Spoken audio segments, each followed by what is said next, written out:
Hola amigos, hola amigas, ¿cómo están?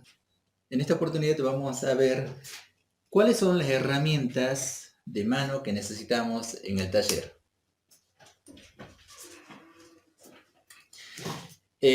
Básicamente, vamos a empezar por partes. Herramientas o elementos de medición, ¿sí?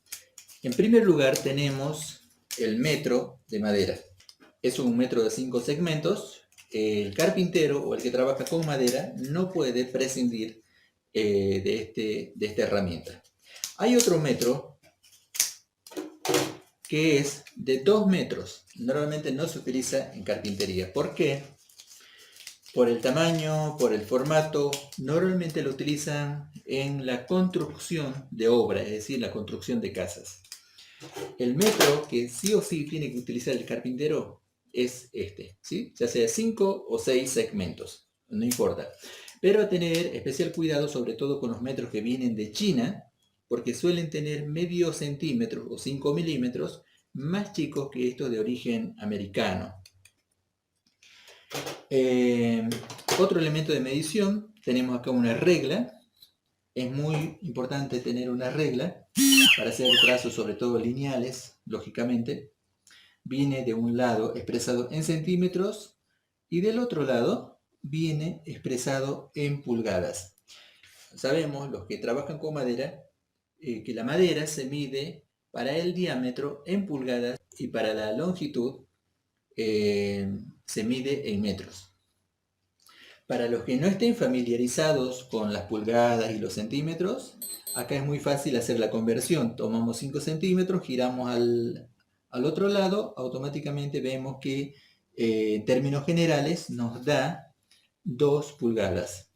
Y si tenemos 10 centímetros, por ejemplo, vemos al otro lado, coincide con 4 pulgadas. Entonces, de esta manera podemos encontrar rápidamente las medidas en pulgadas para el grosor de una determinada madera.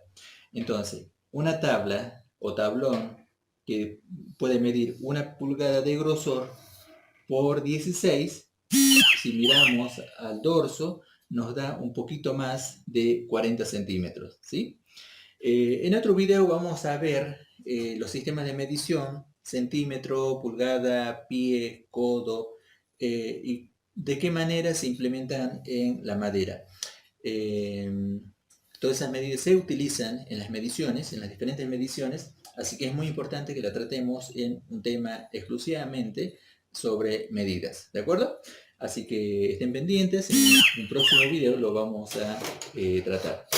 Otra herramienta importante es una escuadra, ¿sí? No sé si lo pueden ver. Esta escuadra es la que utiliza el carpintero. No puede utilizar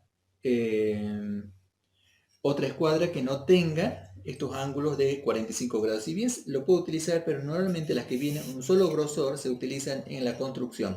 En cambio, esto nos permite hacer mediciones,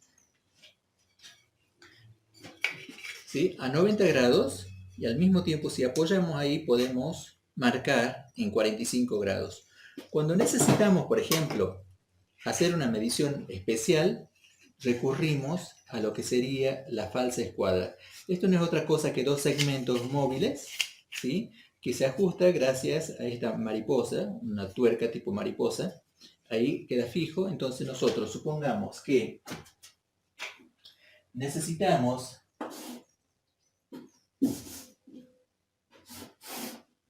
reproducir este ángulo en alguna madera. Simplemente apoyamos la escuadra, fijamos y podemos trasladar la misma medida a otro elemento, ¿sí?, a otra pieza, a otra madera, etc. Normalmente esto se utiliza para copiar formas de lugares inmuebles. Por ejemplo, una pared que tenga un determinado ángulo para revestir con madera, supongamos. No tendríamos otra forma de hacerlo, sino recurriríamos a la falsa escuadra. ¿De acuerdo? Un detalle importante a tener en cuenta a la hora de comprar las escuadras es controlar la calidad, ¿sí? Es decir, el ángulo. Por ejemplo, esta es una escuadra viejita, como verán, pero sin embargo está muy bien con respecto a los 90 grados, ¿sí? Pero si yo controlo a esta otra escuadra, verán que hay una falla de unos 2 milímetros arriba, ¿sí? Eso a la larga les puede traer grandes dificultades. Tengan en cuenta que 1 milímetro en carpintería equivale a prácticamente, miren, son 3 milímetros prácticamente. 1 milímetro en carpintería equivale en arquitectura prácticamente a 1 metro, ¿de acuerdo? Así que es muy importante que controlemos la escuadra antes de adquirir una, de que esté perfectamente bien. Llevemos, no sé, alguna cosa que sabemos que está perfectamente a 90 grados y la probamos antes de comprar. Y el vendedor tendrá que tenernos paciencia, ver que está bien y recién compramos. Porque a estas escuadras no la podemos modificar, no podemos regular porque vienen remachadas. Y muchas veces desde fábrica vienen con pequeñas fallas, ¿sí? Ahora, si es para trazar líneas y utilizarla como una escuadra, perdón, como una regla, no hay ningún problema. Pero cuando necesitamos trazar a precisión los 90 grados, y si sobre todo la madera es un poquito ancha, van a tener ciertas dificultades con los trazos, con los cortes, con los empalmes, todo ese tipo de cosas.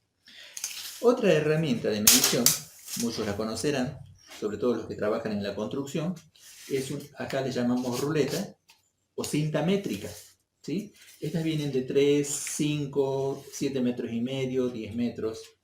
Con una de 5 metros es más que suficiente y la utilizamos únicamente para la compra de madera. Otro elemento de medición, y ya sería de trazo más que nada, es el lápiz de carpintero. Fíjense en la forma que tiene. Es un lápiz bastante robusto en comparación con un lápiz de tipo escolar. Tiene un carbón de grafito bastante grueso. Eso nos da cierta resistencia a la hora de trazar, hacer los trazos. Lo vamos a utilizar luego en futuros proyectos que vayamos haciendo. ¿Qué más? Un martillo pequeño, porque a veces necesitamos clavar clavos pequeños, clavos sin cabeza o cabeza perdida o punta París, como le llaman en algunos lugares. Entonces es muy conveniente tener un martillo mediano a chico. Este pesa aproximadamente 80 gramos, es suficiente como para clavar cualquier clavo chico a mediano. Luego necesitamos un martillo mucho más pesado. En este caso, el peso es diferente. Estamos alcanzando los 250 gramos, es decir, un cuarto kilo.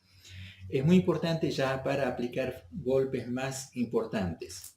Otro martillo es un martillo de goma. Este martillo lo pueden reemplazar por un martillo de madera, ¿sí? Tranquilamente se puede hacer un martillo de madera en el taller. No es otra cosa que un trozo de madera cuadrada. Le pueden dar una forma, lo pueden tornear, le hacen un mango. Lo importante es que tenga buena superficie y poco peso. ¿Para qué es eso? Para aplicar golpes suaves y no lastimar a la madera. Fíjense, traten de que sea medio redondeado para que al golpear, por algún error, un ángulo no termine lastimando a la madera. ¿De acuerdo? Así que continuamos. ¿Qué más? Herramientas de corte. Aquí tengo un juego de formones, ¿sí? Estos vienen en diferentes medidas, desde media pulgada, 5 octavos, un cuarto, una pulgada, pulgada y media, hasta una pulgada y media si no me equivoco. Es muy importante para hacer caladuras, para hacer cajas para espigas, por ejemplo. Siempre se utiliza un juego de formones dentro del taller. Si se van a dedicar, por ejemplo, a hacer tallas, esculturas, dibujos en las maderas, ya les recomiendo un juego de gubias, ¿sí? Yo hice un tutorial anteriormente donde fabriqué este formón, donde se trata exclusivamente sobre la calidad de los diferentes formones. Sería muy bueno de que lo vean. Voy a ver si les dejo el link abajo en la descripción del video para que puedan acceder y ver cómo fabricar sus propios formones de muy buena calidad, ¿sí? Volvemos a las gubias. Estas normalmente se utilizan para hacer caladuras, dibujos en las maderas. Por ejemplo, una escultura. Vamos a ver el tema de tallado de madera, donde vamos a nombrar a cada una y les voy a enseñar también a cómo fabricar excelentes gubias que van a poder hacer trabajos realmente maravillosos. Otra herramienta importante es una escofina, ¿sí? Una escofina es idéntico a una lima para metal, pero con la diferencia de que esto tiene, por ejemplo, los puntos abrasivos, le voy a llamar, ¿sí? Son unos puntitos de hierro muy filosos que me permite desgastar a la madera. Se utiliza mucho cuando tenemos que hacer ensambles con espiga. Normalmente las cajas para los ensambles son redondeados y las espigas, como terminan cuadradas en el proceso, es necesario redondear. Luego, cuando veamos ensamble en un futuro video, van a entender de qué le estoy hablando con respecto a los ensambles con espiga, ¿sí? Así que no se pierdan, suscríbanse, aprovecho para insistir en eso de que se suscriban, no se pierdan los contenidos. Otra herramienta importante es un cepillo. Este es un cepillo mediano a grande. Vienen cepillos muy pequeños y también vienen medianos de 15 a 20 centímetros. Esto tiene 30 centímetros aproximadamente, ¿sí? Que está dentro, 35 centímetros, que está dentro de la categoría de los cepillos de mano, ¿sí? Cuando supera los 35 centímetros ya estamos hablando de garlopas o garlopines, ¿sí? Son piezas mucho más grandes, también se utilizan para cepillar la madera. Los que no saben qué es cepillar, es darle una terminación lisa. Por ejemplo, esta es una madera cepillada, fíjense cómo está, totalmente lisa.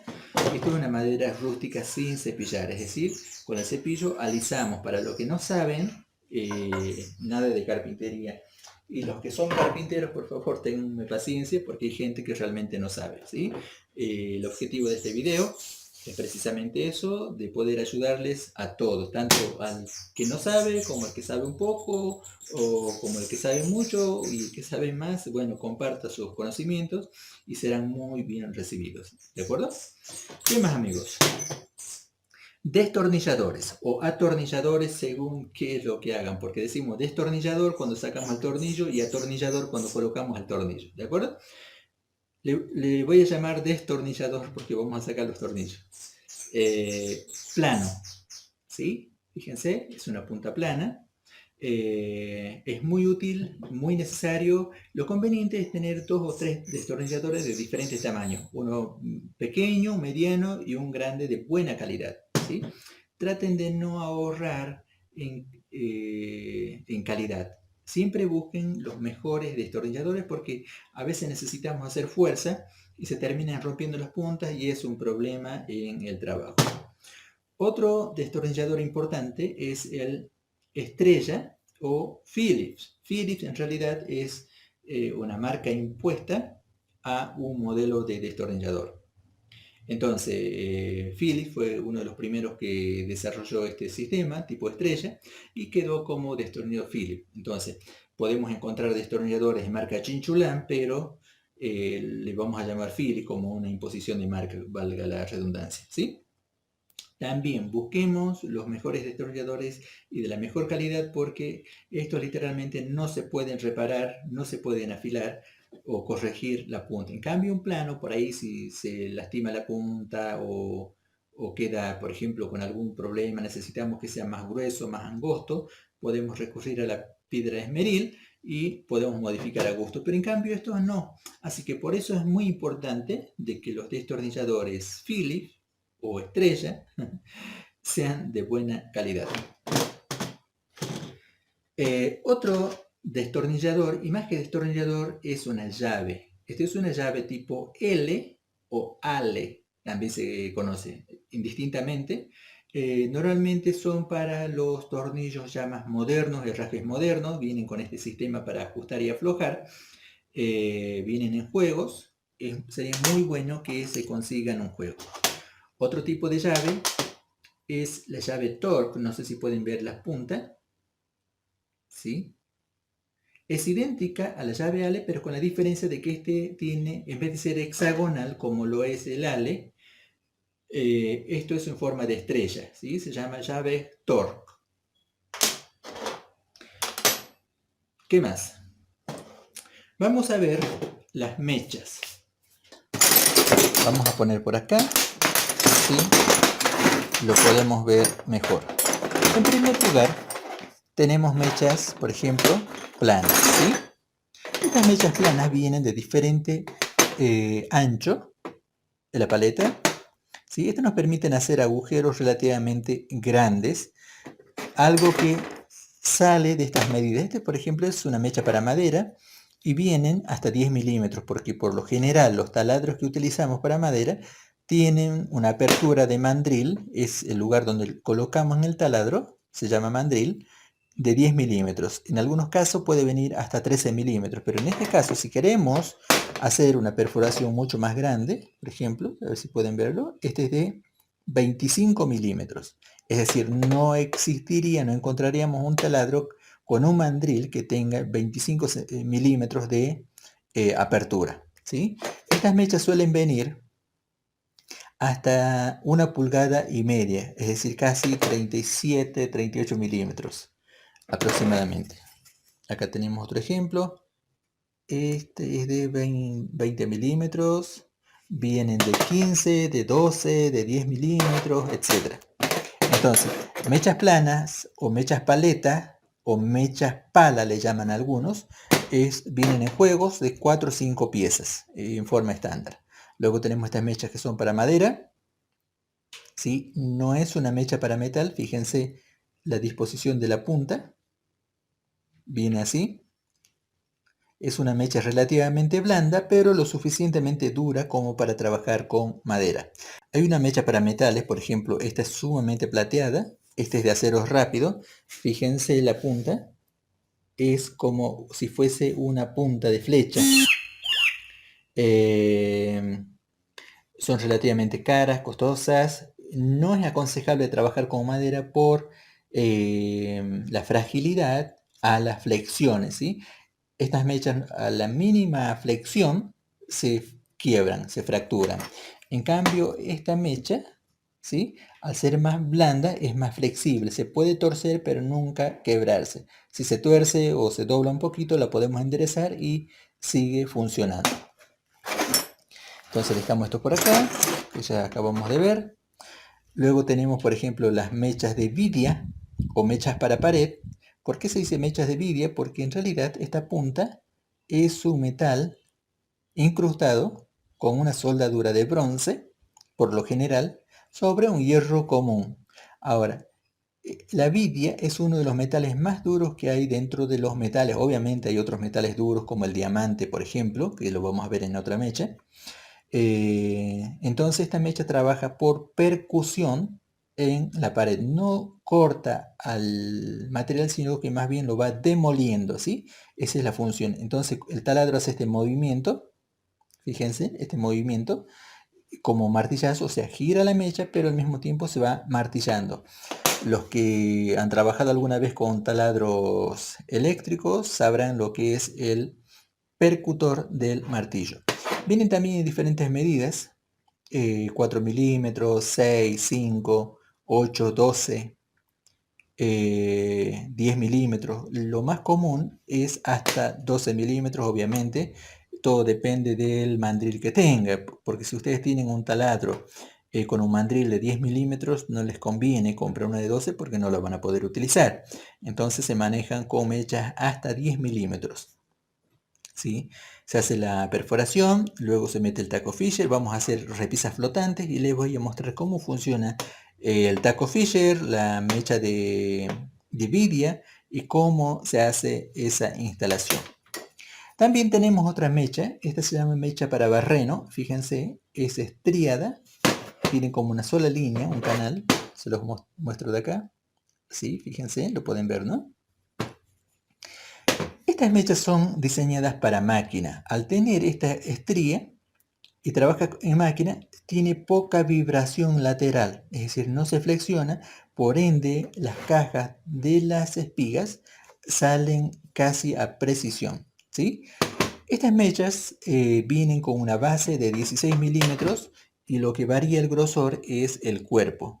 Por ejemplo, esta es una mecha de 8, entonces una mecha de 10 va engrosando y si fuese de 20 milímetros va a ser más grueso, pero la base siempre va a ser de 16.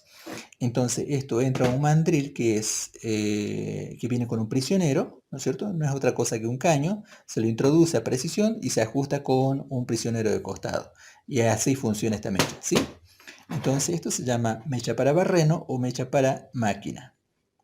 Es de muy buena calidad. Si trabajan, por ejemplo, en serie y tienen la posibilidad de comprar un barreno, que luego vamos a ver en otro video también todo lo que tiene que ver con máquinas electromecánicas, ahí van a entender un poco más, ¿sí? Así que de todos modos vamos viendo por parte todo lo que es herramienta manual y accesorios para taladros, ya sea manuales o de máquinas. Entonces continuamos con las mechas para vidrio.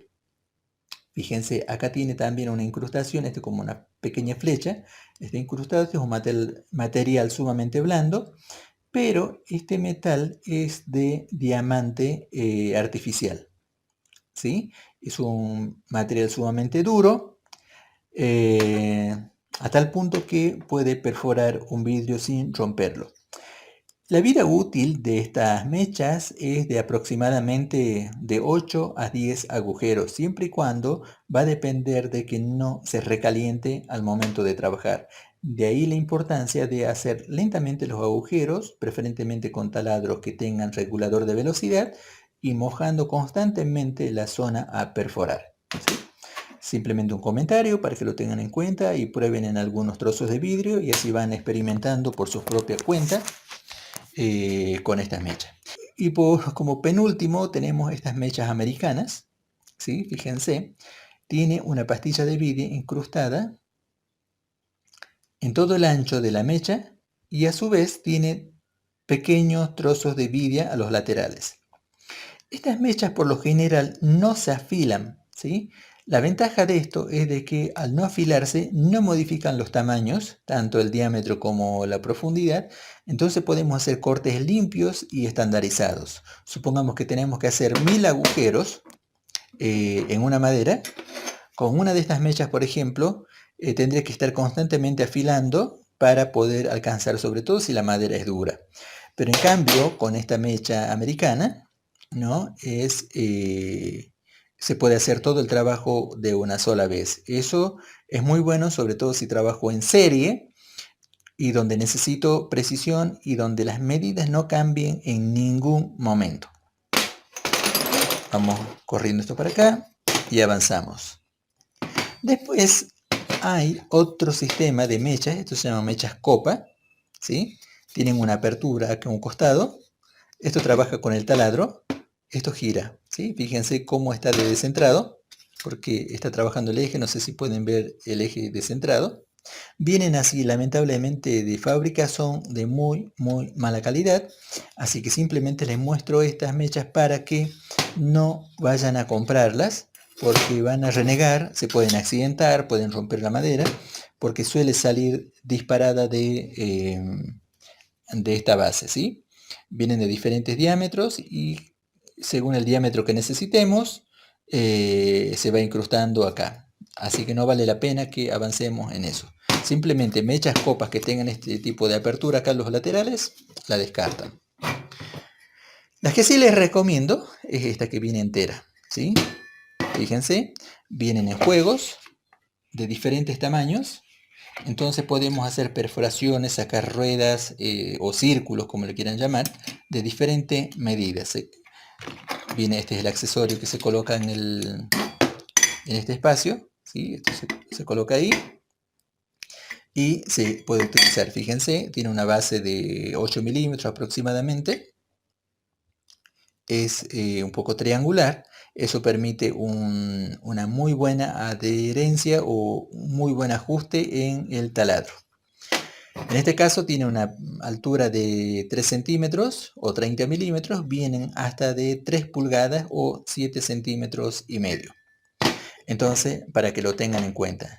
Así que nada, mis queridos, dejamos acá. Ya hemos visto algunas herramientas manuales. No son muchas. Con esto vamos a poder hacer casi la mayoría de los trabajos que podemos imaginar dentro del taller de carpintería. En un próximo video vamos a ver las herramientas eléctricas de mano, así que no dejen de suscribirse. Como verán, estamos avanzando en temas muy importantes de carpintería. Si estás interesado en incursionar en esta profesión, te sugiero no faltar a tu suscripción. Todos los temas que vamos a seguir tratando van a ser de mucha importancia, sumamente importantes para tu proyecto, para que puedas fabricar lo que quieras. Así que nada, mis queridos, mis queridas, les mando un abrazo grande desde Salta, la Linda.